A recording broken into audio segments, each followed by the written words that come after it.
nila sa kataas-taasang prinsesa at prinsipe, hindi sa kamahalan. Naagaw na nila ang pagmamahal ng taong bayan. Masyado yata kayong kampante sa pag-upo nyo sa trono.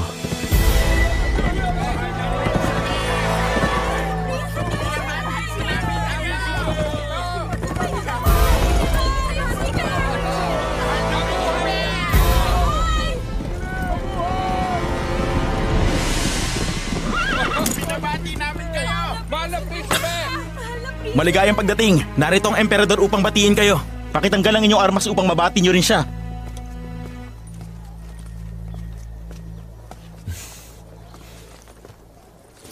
Binabati ko kayo, kamahalan.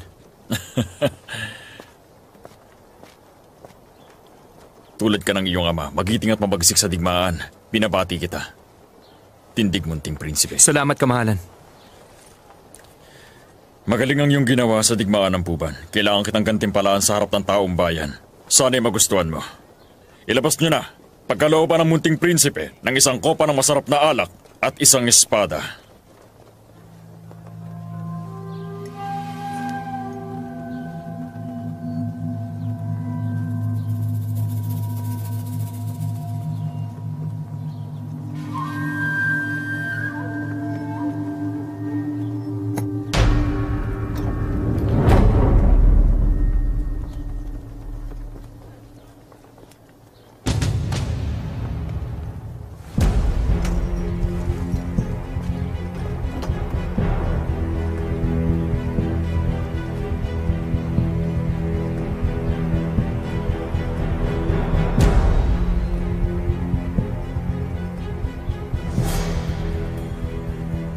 Ipagpatawad niya.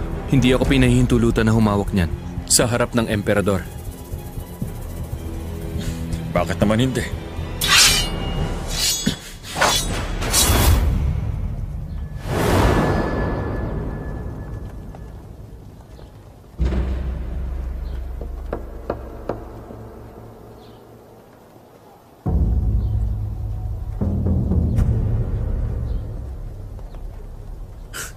Kamahalan, yan ba ang itim na tintang espada? Ang espadang ito, gawa sa itim na metal na inilibing sa ilalim ng nyebe sa loob ng mahabang panahon. Ang sugat na gawa ng espadang ito ay nagiging itim at mahirap gamutin. Nakamamatay rin daw ang isang maliit na daplis.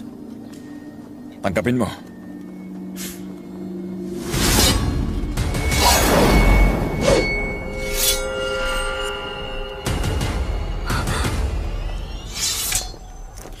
Salamat, kamahalan.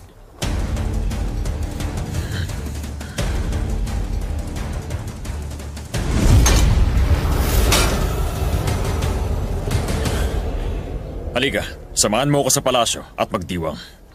Kamahalan, kararating lang po namin ng mga kawal. Kailangan ko pang bumalik sa himpilan para pag-usapan ng mga susunod na hakbang. Bakit? Sa tingin mo ba may dadaing dahil nais ko makipagkwentuhan sa'yo? Mga kamahalan,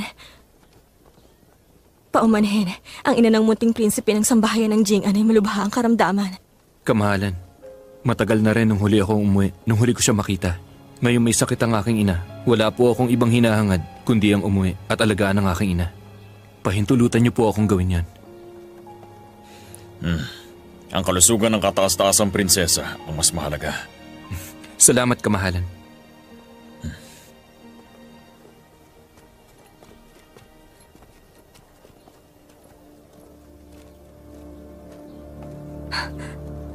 Naghanda ng isang mainit na pagsalubong ang kanyang kamahalan para sa kanya. Ngunit wala man lang siyang ginawa para masiyahan ka. Mapagbata siya. Sandali!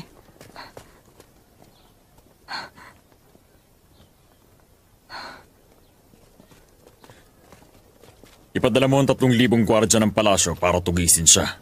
Mag-iingat kayo. Umasa kayo na hindi basta-basta tatanggapin ng mga kawal niya ang pag-aresto sa kanya. Paligiran niyo ang sambahayan ng Jing'an. Wala tayong ititirang buhay. Maliban sa tagapaglingkod na si Pingting. Maliwanag ba? Opo, kamahalan. Ha! Ha! Ha! Ha!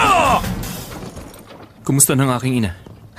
Ayos lang ang lagay ng kataas-taasang prinsesa. Hindi na sana ako nagsinungaling kung hindi ka ipinatawag ng emperador. 3,000 gwardiya ng palasyo ang tinipon ng emperador. Nalagay sa panganib ang buhay niyo nung tumuli ka sa loob ng palasyo. Pinalikas ko na rin ang buong sambahayan ng Jing'an. Makikipagkita tayo sa kanila sa rurok ng Wulaw. Kasuklam-suklam ang emperador.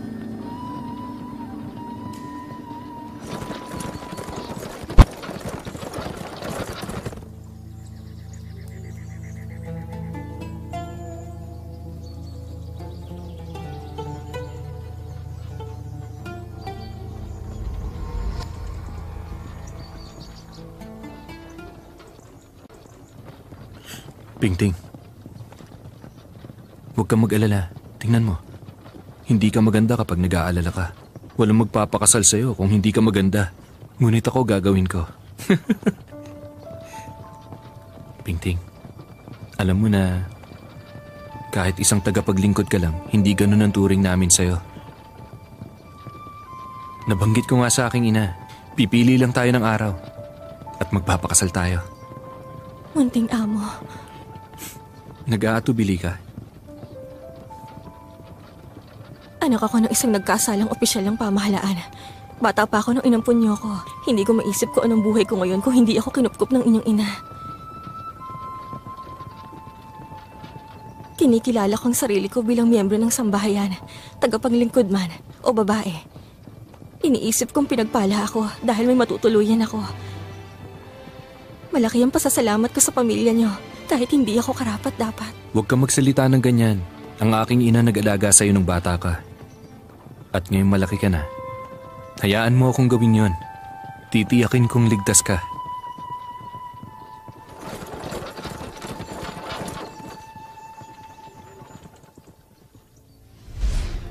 Ilang taon nang nasa digmaan ang Jin at Yan. Marami na nagbuwis ang kanilang buhay. Maaaring lingid nyo sa inyong kaalaman at kaluluklok nyo pa lang kung magpapatuloy ang labanan ng dalawang bayan, mababagabag ang taong bayan at magkakagulo. Ang pinuno na walang tiwala ng tao niya ay may ituturing na talunan. Itutuloy mo pa ba ang laban na to?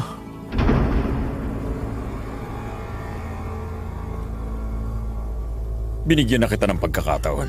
Kasalanan mo kung nabigo kang ipanalo ang laban. Mabigat sa loob ko na magdusan taong bayan dahil sa digmaan. Kung mawawala ang sambahayan ng Jing'an, wala mangunguna sa digmaan dahil patay na ang inyong general. Pag nangyari yon, napigilan niyo ang isang kaguluhang sibil at banta ng pagsalakay mula sa mga karatig bayan.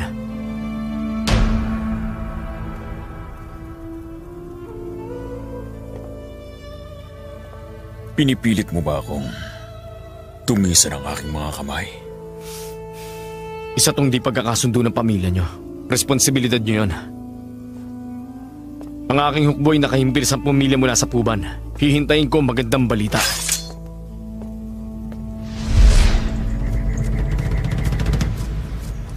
General, naipadala na ang 3,000 gwardya ng palasyo. Kaya lang, tila nasabihan ng sambahayan ng Jing'an. Inilikas ang buong pamilya patungo sa rurok ng Wulaw.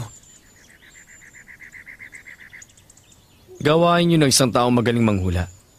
Mahihirapan tayong umasa lang sa emperador ng Yan. Anong ibig niyo sabihin? Kapag nabuhay ang pamilya ng prinsipe, mas lalo magkakagulo. Tila kailangan ng emperador ng tulong natin. Magandang ideya yan.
Mag-iingat ka.